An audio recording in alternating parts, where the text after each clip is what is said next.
Hello साथियों, नमस्कार। आप देख रहे हैं आपका अपना YouTube channel DS Mishra official और आपके अपने चैनल पर इस नए वीडियो सेशन में आपका हार्दिक स्वागत है। और यह वीडियो संबंधित होगा शिक्षकों के ट्रांसफ़र से। जी हाँ, शिक्षक जो ट्रांसफ़र के लिए प्रतीक्षारत हैं और ट्रांसफ़र को लेकर के विभाग पर टकटकी लगाए हुए हैं कि आखिर ट्रांसफ़र कब होगा, कैसे होगा, कब से प्रक्रिया शुरू होगी, क्या चरण रहेगा, कब क्या चीज़ें होंगी, उसको लेकर के क्या कुछ विभागीय अपडेट आया है उस पर बात करूंगा। और साथ ही साथ माननीय शिक्षा मंत्री के द्वारा जो बयान दिया गया है ट्रांसफ़र को लेकर के उसको भी सुनेंगे हम लोग, और उस बयान के क्या मायने हैं उसको भी समझेंगे। और साथ में क्या कुछ डेडलाइन निकल कर के आ रहा है उन सभी चीज़ों को भी हम लोग देखेंगे, जानेंगे।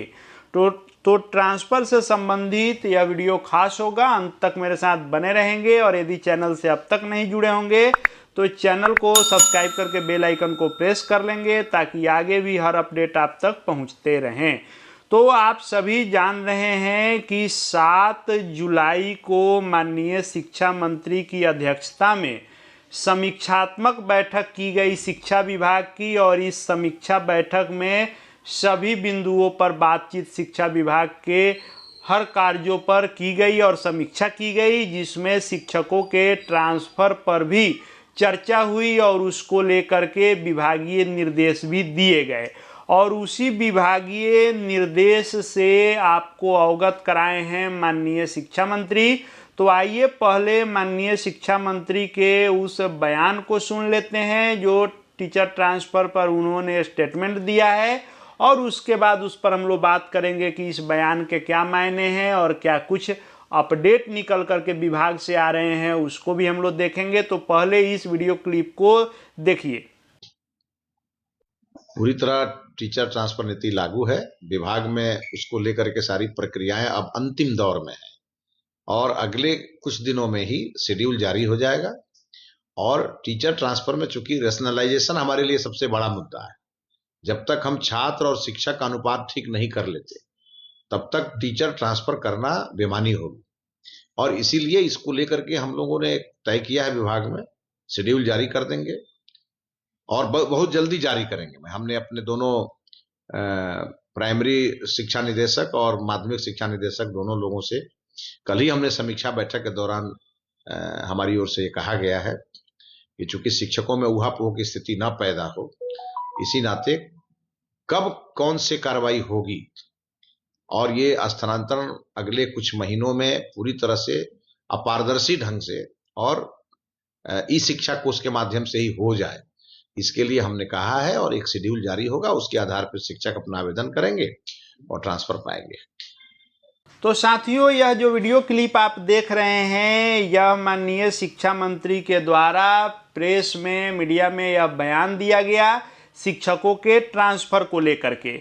इसमें 2-3 चीज़ें जो क्लियर निकल करके आई इनके स्टेटमेंट से, वह यह चीज़ें हैं कि शिक्षा विभाग शिक्षकों का सबसे पहले रेशनलाइजेशन करेगा और इस रेशनलाइजेशन के बाद ही शिक्षकों की ट्रांसफ़र पोस्टिंग की प्रक्रिया शुरू की जाएगी। जैसा कि शिक्षा मंत्री ने कहा कि पहले छात्र शिक्षक अनुपात को बनाना सबसे बड़ा काम है और सबसे प्रमुख काम है, और जब तक हम रेशनलाइजेशन की प्रक्रिया पूरी नहीं कर लेते हैं तब तक ट्रांसफ़र पोस्टिंग की बात करनी बेमानी होगी। इसलिए पहले हम रेशनलाइजेशन करेंगे। तो इनके स्टेटमेंट से सबसे पहली बात जो क्लियर हुई वह हुई कि शिक्षा विभाग पहले रेशनलाइजेशन करेगा, उसके बाद ही शिक्षकों की ट्रांसफ़र की प्रक्रिया शुरू होगी। दूसरी बात जो इनके बातों से स्पष्ट हुई, जैसा कि इन्होंने कहा कि 7 जुलाई की समीक्षा बैठक में हमने निदेशक प्राथमिक शिक्षा और निदेशक माध्यमिक शिक्षा को कहा कि ये जो पूरी प्रक्रिया करनी है, चाहे रेशनलाइजेशन की प्रक्रिया हो, ट्रांसफ़र की प्रक्रिया हो, इसका एक गाइडलाइन और शेड्यूल जारी कीजिए कि किस समय क्या होगा। यानी इससे यह स्पष्ट हुआ कि विभाग अब इसका एक शेड्यूल जारी करेगा कि कब से कब तक रेशनलाइजेशन होगा, कब से कब तक आपका ट्रांसफ़र का आवेदन होगा, कब से कब तक ट्रांसफ़र की प्रक्रिया पूरी की जाएगी। इसके लिए एक डेडलाइन जारी किया जाएगा। तीसरी बातें जो इनके बयान से स्पष्ट हुई, जिसमें इन्होंने कहा कि ई शिक्षा कोष के माध्यम से ही पारदर्शी तरीके से हम स्थानांतरण की प्रक्रिया पूरी करेंगे। तो ई शिक्षा कोष के माध्यम से ऑनलाइन ही आवेदन होगा। ये चीजें क्लियर हुई। एक चीज जो चौथा बात इसमें से निकला, वह चौथी स्टेटमेंट इनकी ये इसमें से निकली कि पहले जो ये डेट का दावा कर रहे थे कि जून में समाप्त कर देंगे तो जुलाई के फर्स्ट वीक में अपने स्कूल में रहेंगे, अब इससे ये बैक हो गए हैं। इन्होंने कहा कि अगले कुछ महीनों में हम ट्रांसफ़र पूरा करेंगे। यानी अब ये तय डेट नहीं बताए कि इस डेट तक सबका फाइनल होगा, जो पहले ये 30 जून कह रहे थे। अब ये भी इस बात को भली भांति समझ चुके कि अब डेट एग्जैक्ट बताना कहीं ना कहीं अपने आप को झूठा साबित कराना होगा। इसलिए इन्होंने डेट इस बार नहीं कह के इन्होंने ये कहा कि अगले कुछ महीनों में ट्रांसफ़र पोस्टिंग की प्रक्रिया पूरी की जाएगी। यानी अभी ये भी विभाग की समीक्षा किए हैं और सारे चीज़ों को समझने के बाद ये भी इस निष्कर्ष पर पहुंचे हैं कि पहले रेशनलाइजेशन होगा, उसके लिए छात्र शिक्षक का अनुपात मंगाया जा रहा है, सब कुछ क्लियर होगा तब रेशनलाइजेशन होगा। उसके बाद जो है ट्रांसफ़र की प्रक्रिया शुरू होगी, जिसमें कुछ महीने लगने स्वाभाविक हैं। इसीलिए इन्होंने कुछ महीने की बात की। अब जो खबरें निकल करके आ रही है वह यह आ रही है कि 10 जुलाई को सॉफ्टवेयर तैयार होगा। ये जो है सूत्रों के हवाले से खबर है, जो मीडिया इत्यादि में भी चलाया जा रहा है। लेकिन जब तक आधिकारिक रूप से इसका शेड्यूल जारी नहीं होता है तब तक इसकी संभावना व्यक्त की जा सकती है। एग्जैक्ट ये सही होगा ये नहीं कहा जा सकता है। 10 जुलाई को सॉफ्टवेयर तैयार होने की बात कही जा रही है। 11 जुलाई को उस सॉफ्टवेयर से संबंधित और पूरे ट्रांसफ़र पोस्टिंग प्रक्रिया से संबंधित सभी जिलों के डीओ डीपीओ की ट्रेनिंग होगी। उसके बाद 15 जुलाई तक सभी रिक्तियां फाइनल होगी कि कहाँ कितनी रिक्ति है ट्रांसफ़र के लिए, और 16 से 20 जुलाई तक आवेदन संभव हो सकता है।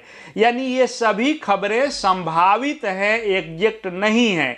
लेकिन मेरा अगर कथन पूछिएगा, मेरा विचार जानिएगा, तो ये सभी डेट अभी आगे बढ़ेंगे। अभी आवेदन शुरू होने नहीं जा रहा है। अभी पहले सभी जिलों से छात्र शिक्षक अनुपात तय होंगे, जो अभी तक नहीं हुआ है पूरा। और जब छात्र शिक्षक अनुपात के लिए पूरा गणना कर लिया जाएगा तब रेशनलाइजेशन होगा, उसमें समय लगेगा। रेशनलाइजेशन के बाद ही ट्रांसफ़र की प्रक्रिया शुरू होगी। तो मंत्री जी ने जो संकेत दिए हैं कि अगले कुछ महीनों में, वही सही संकेत है। समीक्षा बैठक के बाद इन्होंने ये स्टेटमेंट पुख्ता कर दिया कि इतनी जल्दी ये प्रक्रिया पूरी नहीं होगी, अगले कुछ महीना में प्रक्रिया ये होगा। तो अभी रेशनलाइजेशन जितना जल्दी होगा, समझिए उतना ही जल्दी ट्रांसफ़र की प्रक्रिया शुरू होगी, क्योंकि मंत्री जी ने भी कहा है कि पहले रेशनलाइजेशन होगा और विभाग भी पहले रेशनलाइजेशन की तैयारी में है। तो यही अपडेट है अभी तक का ट्रांसफ़र को लेकर के कि कब होगा कैसे होगा, यही अपडेट है। बाकी जब ऑफिशियली शेड्यूल आएगा तो वो चीज़ें क्लियर हो जाएगी। कैसे होगा तो सभी लोग जान रहे हैं कि ऑनलाइन आवेदन करना होगा इस शिक्षा कोष के माध्यम से, उसके बाद प्राथमिकता के आधार पर ट्रांसफ़र किया जाएगा। तो अभी तक का यही लेटेस्ट अपडेट था। आगे और जो अपडेट निकल करके आएंगे आपके लिए लेकर के आऊँगा। चैनल से जुड़ जाएंगे, चैनल को सब्सक्राइब करके बेल आइकन को प्रेस कर लेंगे ताकि हर अपडेट आप तक पहुंचते रहें। इस वीडियो को देखने के लिए आपका बहुत बहुत धन्यवाद।